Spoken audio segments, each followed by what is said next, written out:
Em nome do Pai, e do Filho, e do Espírito Santo. Amém. Queridos irmãos e irmãs, sejam muito bem-vindos. Muito bem-vindos para mais um dia desta grande jornada de um ano com a meditação, com a leitura da Sagrada Escritura. Hoje é o dia de número 95. No dia de hoje, temos o livro de Samuel, capítulos 16, 17 e 18. Pai nosso que estais nos céus, santificado seja o vosso nome. Venha a nós o vosso reino, seja feita a vossa vontade, assim na terra como no céu. O pão nosso de cada dia nos dai hoje. Perdoai-nos as nossas ofensas, assim como nós perdoamos a quem nos tem ofendido. E não nos deixeis cair em tentação, mas livrai-nos do mal. Amém. Ave Maria, cheia de graça, o Senhor é convosco. Bendita sois vós entre as mulheres, e bendito é o fruto do vosso ventre, Jesus. Santa Maria, Mãe de Deus, rogai por nós, pecadores, agora e na hora de nossa morte. Amém. Glória ao Pai, ao Filho e ao Espírito Santo, como era no princípio, agora e sempre. Amém. Queridos irmãos e irmãs, hoje é o dia de número 95. No dia de hoje, estamos lendo o livro de Samuel, capítulos 16, 17 e 18. Essa é a terceira e última parte do livro de Samuel, a parte que nós vamos ver o livro praticamente falando da transição entre Saul e o rei Davi. No dia de ontem, nós terminávamos a nossa meditação com Deus se entristecendo, o rei Saul tendo cometido uma falta grave. Quando eles venciam uma guerra, deveria acontecer algo chamado anátema. Tudo aquilo que foi conquistado deveria ser queimado, deveria ser destruído, não deveriam receber nenhum despojo da guerra. Mas Saul, ele trai a Deus, ele trai aquilo que deveria ser aliança, ele pega os despojos da guerra para si, os animais, aquilo que eles tinham conquistado, e aí aqui havia acontecido uma grande falha. Samuel percebeu que Deus havia se entristecido, Saul tinha pedido perdão, mas ali era um momento, ali estava sendo preparado um novo rei. E aí no dia de hoje, nós vamos ver aqui o começo do capítulo 16, vai surgindo esse novo rei. E aí Deus, ele até fica, podemos dizer assim, Deus ele até é muito incisivo. Javé, ele é duro. Javé, ele corrige Samuel. Samuel era o profeta. Então Deus ele diz assim para Samuel: Samuel, você deveria parar de clamar por lamentar por Saul, porque Saul ele não foi fiel. O que eu peço a você é, você vai e diz que será ungido um novo rei. E aí, naturalmente, Samuel, ele disse, não, eu não posso fazer isso. Se eu for e digo a Saul que vai ser ungido um novo rei, o que ele faz comigo? Se fosse nos dias de hoje, a gente só faria assim, ele vai me matar. Javé disse a Samuel, até quando continuarás lamentando Saul? Até quando eu próprio o rejeitei, para que não reines mais sobre Israel?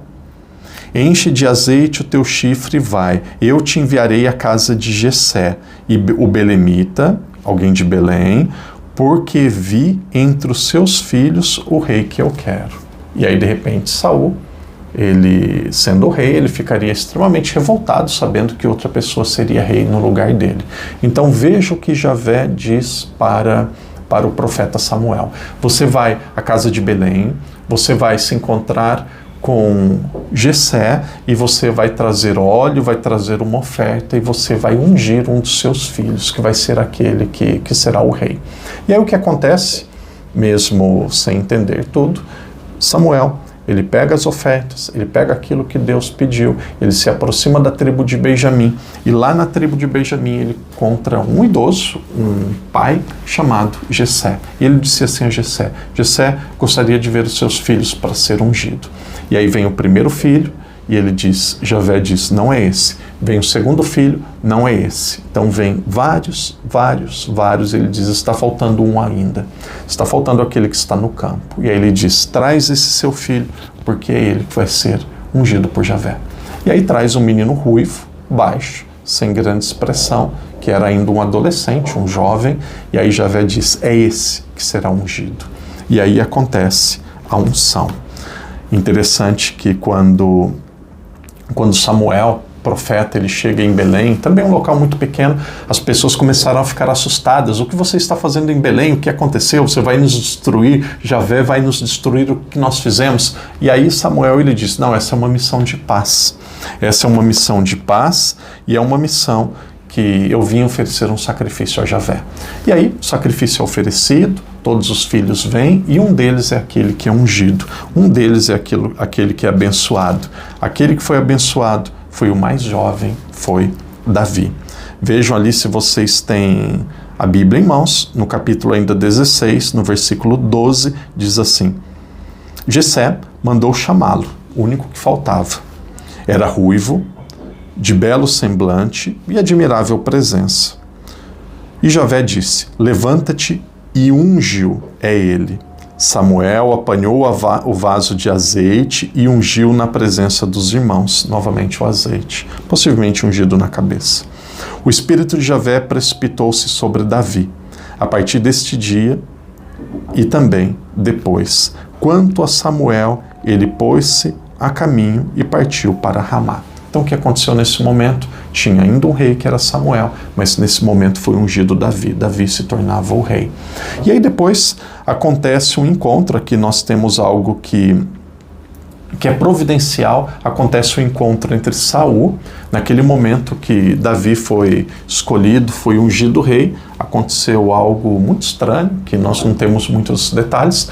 Saul, que era o rei, é como se ele tivesse um espírito maligno sobre ele. Ele de repente começou a ficar agitado, começou a ficar angustiado, ele perdeu a sua paz. Podemos dizer assim que ele perdeu a sua unção de Deus.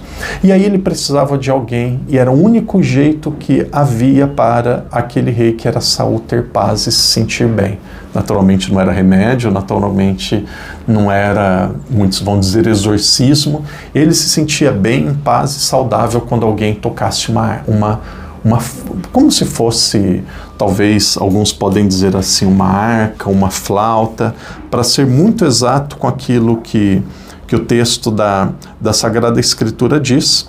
E aí nós vamos encontrar ali no capítulo 16, não tem como esquecer, capítulo 16, versículo 16, é uma lira.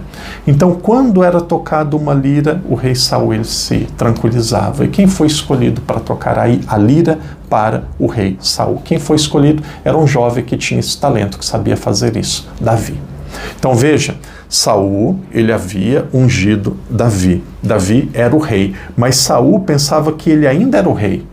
Ele pensava que ele ainda era o rei. Ele tinha consciência que ele era o rei.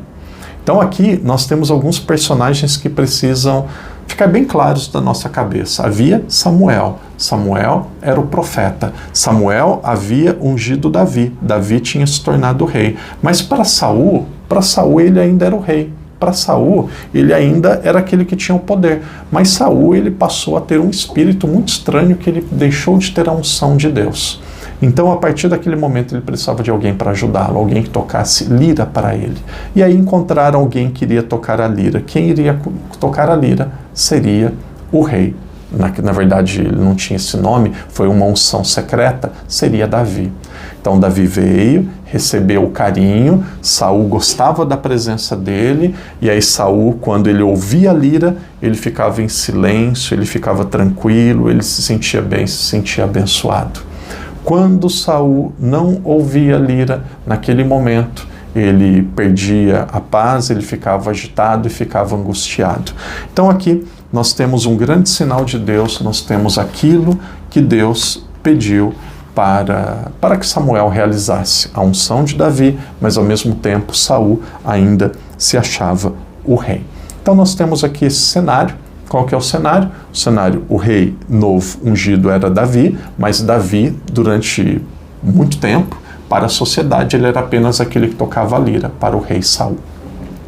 Os filisteus, eles tinham um homem no exército, e aqui o capítulo 17 de Samuel, todos conhecem essa história. Quando vocês ouvirem e vocês algum dia quiserem saber onde está essa história, a história de Golias está no livro de Samuel, capítulo 17. De repente Samuel, que era o profeta, E nós temos aqui também Davi, nós temos também Saul, temos aqui essas personagens principais desse livro. Mas aqui no capítulo 17 vai surgir uma nova, Golias. Golias era um homem muito forte, alto, muito potente, talvez o melhor guerreiro dos filisteus. E aí, de repente, ele faz um desafio.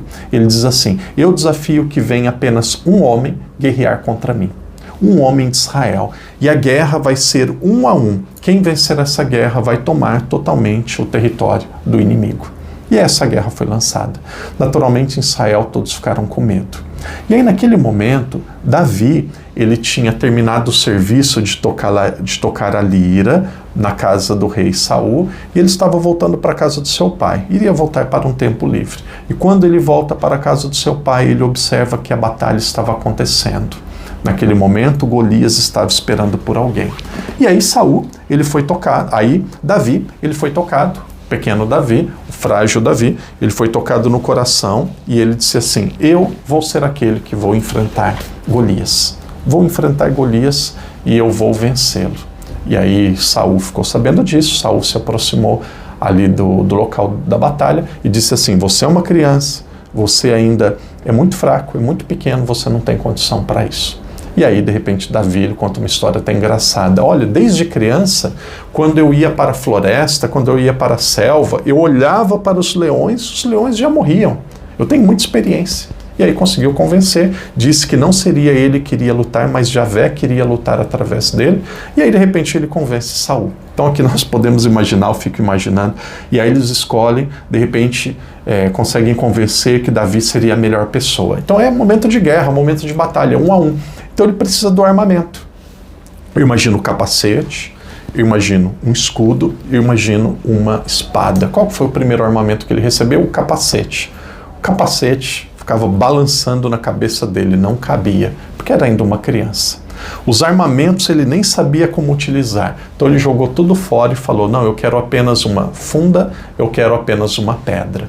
E com aqueles objetos, principalmente com a pedra, ele atirou na cabeça de Golias, não temos muitos detalhes, e aí Golias, que era enorme, gigante, ele acaba caindo e ele acaba falecendo.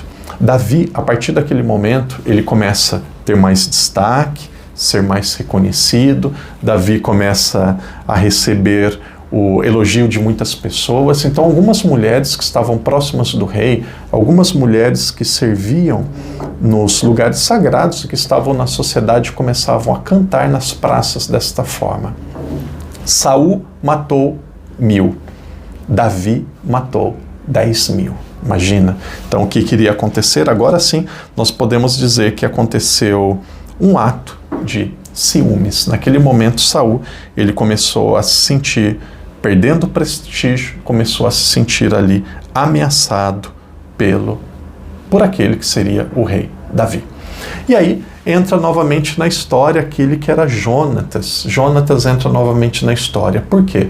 Aqui, pelo menos 2 vezes, nós vamos ver isso nesses 3 capítulos, pelo menos 2 vezes, Saul tenta matar Davi. Uma vez foi com podemos dizer assim, com uma espada, com uma faca, e aí de repente Davi se escapa, tenta matar outra vez, e aí o Jonatas, ele sabia disso, era muito amigo de Davi, e Jonatas, ele faz o pai prometer. De repente Saul promete para o filho Jonatas: eu não vou tirar a vida dele. Mas aqui não tinha jeito. Mesmo que Davi fizesse o bem, estava próximo e servindo Saul, Saul tentava de todas as formas tirar a sua vida. Até que chegou em um momento, a mulher de Davi, ela faz algo ali que foi um grande sinal da presença de Deus. Ela ajuda Davi a fugir da sua casa, fugir do andar de cima através de uma corda. Então Davi foge através dessa corda e depois ela é questionada pelo pai. Por que você fez isso? Por que você, através desse gesto, você está querendo atacar, defender alguém que foi a favor do rei? E ela falou: não, eu não fiz nada, quem fez isso foi ele que pediu para que fosse feito desse jeito. Então, aos poucos, Davi, ele foi se revoltando, Davi, ele foi crescendo em poder, ele foi tendo cada vez mais destaque, mas Saul, ele foi se revoltando com seu filho Jonatas. Saul também, ele foi perdendo o poder e aos poucos, cada vez mais, ele deixava de ter o destaque na sociedade, o destaque o carinho, a atenção agora estava para aquele que tinha sido ungido por Samuel, que era o rei Davi. Então, irmãos e irmãs, antes de encerrarmos o dia de hoje, é um dia que tem vários detalhes. Se for preciso, assista novamente. Se em algum momento vocês talvez se perderam com alguns nomes, que fiquem muito claros. Aqui nós temos 4 pessoas até agora no livro que merecem destaque. Nós temos Samuel, que era o profeta, aquele que ungia. Nós temos aqui Saul, que era aquele que era o rei. E Saul, ele tinha um filho. O nome do filho era Jonatas. E nós temos Davi. Davi é aquele que foi o novo ungido, que era aquele que se tornou o novo rei. Saul não sabia ainda que ele era o rei. Davi, ele apenas tocava a lira para o rei. E aí, de repente, Jonatas, que era filho de Saul, Jonatas começa a ter um carinho, começa a defender, começa a fazer de tudo para salvar a vida de Davi, que eram grandes amigos. Chega até ser contra o pai, para ficar do lado do amigo. Então, a partir de amanhã, nós vamos começar cada vez mais vendo Davi exercendo a realeza, tendo o carinho de Deus, tendo a proteção de Deus e o seu... ou aquele que aparentemente era o seu chefe, o seu patrão, aquele que tinha contratado ele para tocar a lira, que era o rei Saul, ficando em segundo plano até Saul desaparecer totalmente da história. Irmão e irmã, estamos nos aproximando já do dia de número 100. Permaneça firme, vamos adiante. Amanhã será mais um dia. No dia de amanhã nós vamos meditar alguns capítulos à sequência deste livro de Samuel. Aqueles que não têm a planilha, amanhã, primeiro livro de Samuel, capítulos 19, 20 e 21. 3 capítulos. Que Deus te abençoe, que Deus te proteja e até amanhã, se Deus quiser. Em nome do Pai, do Filho e do Espírito Santo. Amém.